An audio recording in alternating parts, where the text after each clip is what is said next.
This is our Microbial Metabolism and Genetics Group A2 project.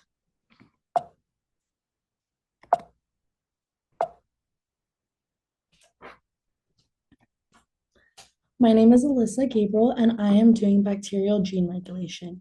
Genes are made up of DNA, where DNA is used to give instructions for the production of proteins in the process of protein synthesis. Gene regulation is the process of where the gene is needed to be signaled to turn on or turn off. This picture represents what I will be talking about in the next slide. An operon is a fancy way of regulating genes that involve enzymes. Polymerase, which is a builder enzyme, is needed in order to start transcription. RNA polymerase needs a promoter to start each process.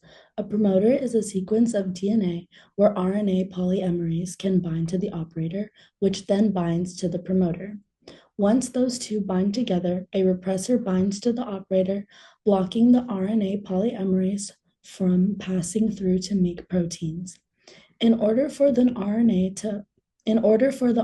polymerase to pass through, lactose must bind to the repressor to detach from the operator so RNA polymerase can finally pass through. Hi, my name is Annalisa Juarez, and I'm going to explain DNA replication. The process of DNA replication starts with two cells that were made in binary fission, and they're both getting a copy of two separate cells. The starting process is called the initiation process. This is where the first replication happens, where protein recognizes and binds with another protein. This is an example of this protein can be DNA helicase. This type of protein unwinds and separates the strand, which then exposes the single DNA strand.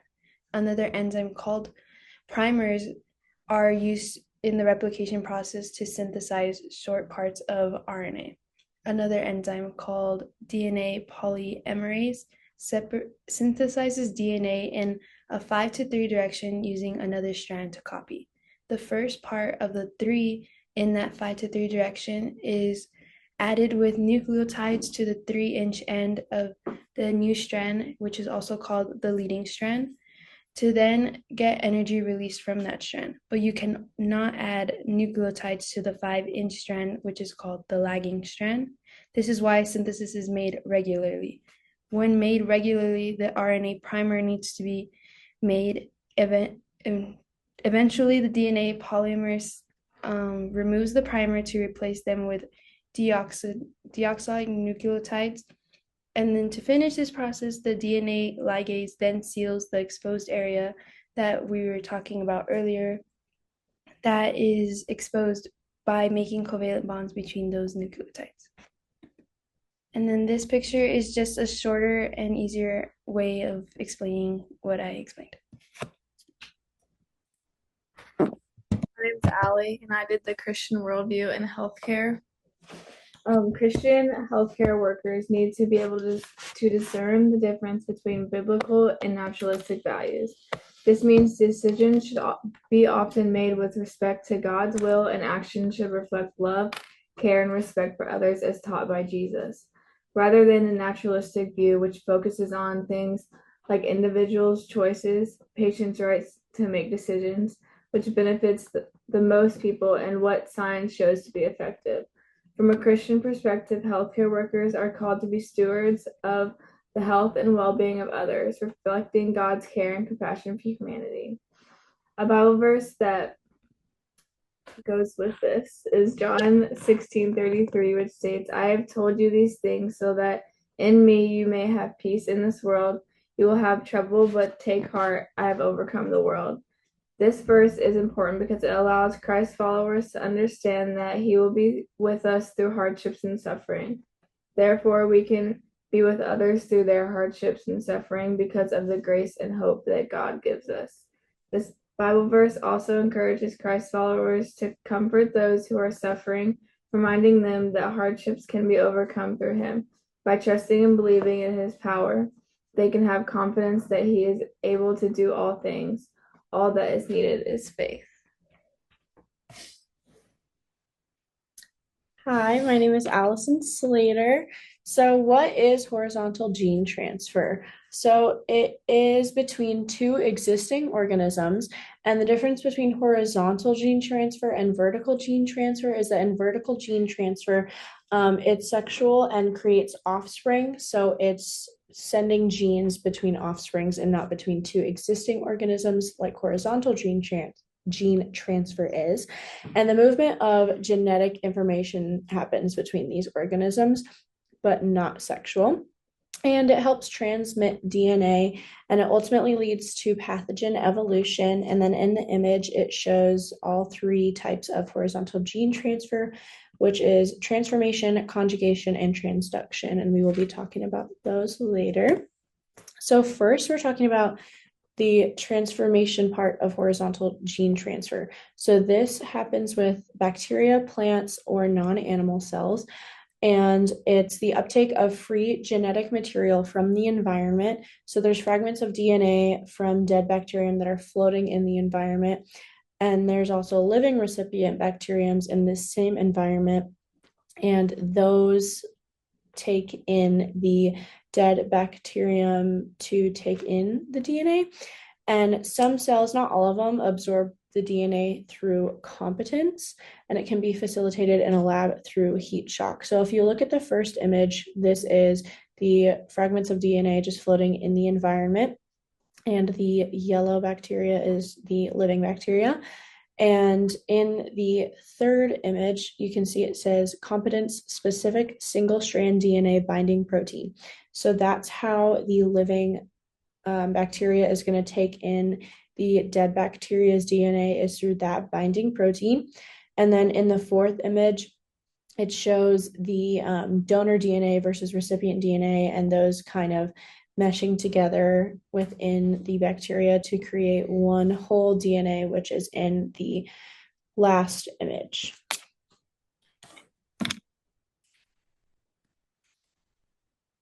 My name is Annika Rogers, and I'm talking about the horizontal gene transfer through the process of transduction. So transduction is the process by which genetic material is transferred between organisms through the action of viruses from one cell to another through bacteriophages. It plays a role in both clinical settings and natural ecosystems, and then transduction contributes to the spread of traits like antibiotic resistance, and it is important in the evolution of bacteria because it ensures genetic diversity and resistant genes among bacteria. So how it works. So basically, bacteriophages infect a bacterial cell, then incorporates some of its DNA into the cell. As it replicates, it can continue to transfer its genetic information and infect new hosts. Transduction is a critical mechanism in microbial evolution and genetics, and it enables bacteria to respond and adapt to their environment more rapidly. And the image shown is just the process of transduction.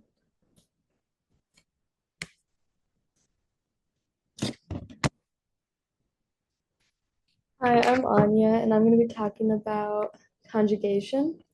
In conjugation, two bacterial cells are involved, a donor cell and a recipient cell. The donor cell typically carries a special piece of genetic material known as a plasmid. Plasmids are small circular DNA molecules that exist separately from the bacterial chromosome. The plasmid we're particularly interested in is the F plasmid, or fertility plasmid, which plays a crucial role in the conjugation process. Here is how it works. Step 1, pilus formation. First, the donor cell forms a structure called a sex pilus. This is a long hair-like appendage made of protein that extends from the donor to the recipient. Think of it as a molecular bridge or tube that connects the two cells. Second, cell-to-cell contact. Once the sex pilus attaches to the recipient, it contracts, pulling the two cells closer together until direct contact is made. This sets up the conditions for gene transfer. Step 3, plasmid replication. The F plasmid in the donor cell begins to replicate itself.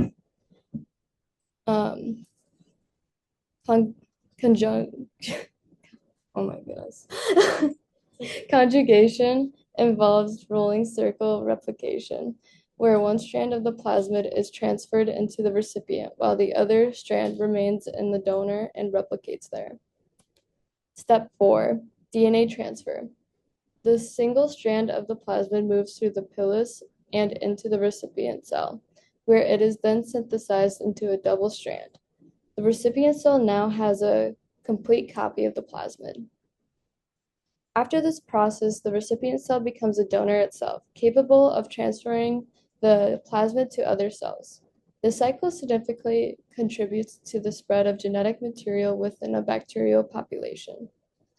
Why is this process important? One major reason in this transfer of antibiotic-resistant genes. Many plasmids carry genes that help bacteria survive in hostile environments, such as those with high levels of antibiotics. This can rapidly spread these resistant genes, making previously susceptible bacteria resistant. This is why conjugation plays such a significant role in public health concerns regarding antibiotic resistance. Hello, I'm Arya Warren. I'm doing mutant selection. Mutations are rare events that happen even when mutagens are used. Mutagens are agents that aid in mutation. These are things such as chemicals, radioactive substances, ultraviolet radiation, X-rays. This poses challenges for scientists that want to isolate the variables. The two most common methods used are direct and indirect selection. Direct selection is used when mutants can grow under conditions that the parent cells would not be able to. This method involves inoculating cells on an agar medium that can withstand the growth of the mutant, but not the parent cell. For example, an antibiotic-resistant mutant that can be selected through inoculating cells on a medium with antibiotics, which results in only the resistant cells forming colonies. Indirect selection is used to isolate auxotrophic mutants from their prototrophic parent strain. Auxotrophs are microorganisms unable to synthesize one or more essential growth factor. Prototrophic strains are used as a control group since they synthesize all organic compounds needed for growth. This is harder than direct because medium do not allow growth of auxotrophs, but they do allow the growth of prototrophs. One example is the TRP negative mutants. This is an autotroph that can grow specifically on a complex medium, including nutrient agar, that could give them the required tryptophan. With the TRP positive parent, this is the prototroph parent strain, can also grow on the agar medium.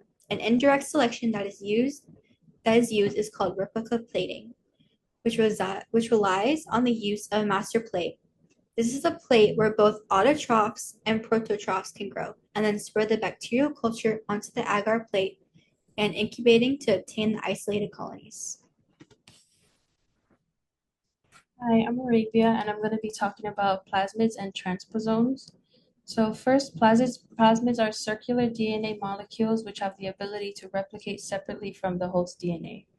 They also exist in bacterial cells and some eukaryotes. The sizes vary depending on their properties and purpose. They may carry many or little genes. They also are separated into two separate groups, which are broad host range or a narrow host range.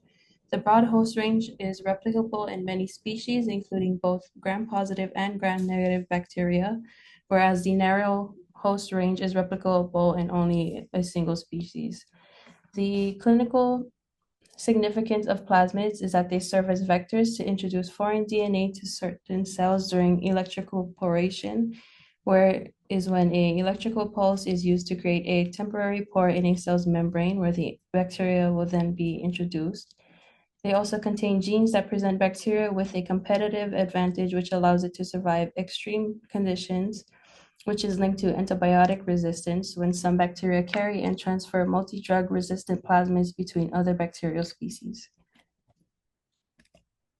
Transposons is considered the jumping genes as they're shifting segments of the genome.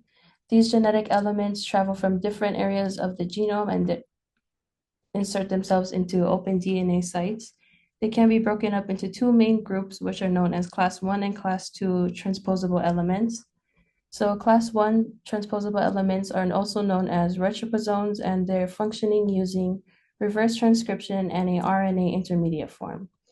Class 2 transposable elements function using DNA and possess the enzyme transposase to catalyze the process of transposition. And after transposition occurs, the DNA site left open will be filled by the host enzymes. Transposomes drive evolution of genomes, and they also result in mutations. Transpositions are species specific, but can also occur in all organisms, both prokaryotic and eukaryotic. Genes carried by transposomes encode antibiotic resistance, and the clinical significance of transposomes is that they're responsible for genetic mutations with effects on gene expression, and they play a key role in development of cancers, neurodivergent diseases, heart attacks, and neurodevelopmental disorders. These are our reference slides, and I hope you enjoyed watching our presentation and that you learned something new. Thank you.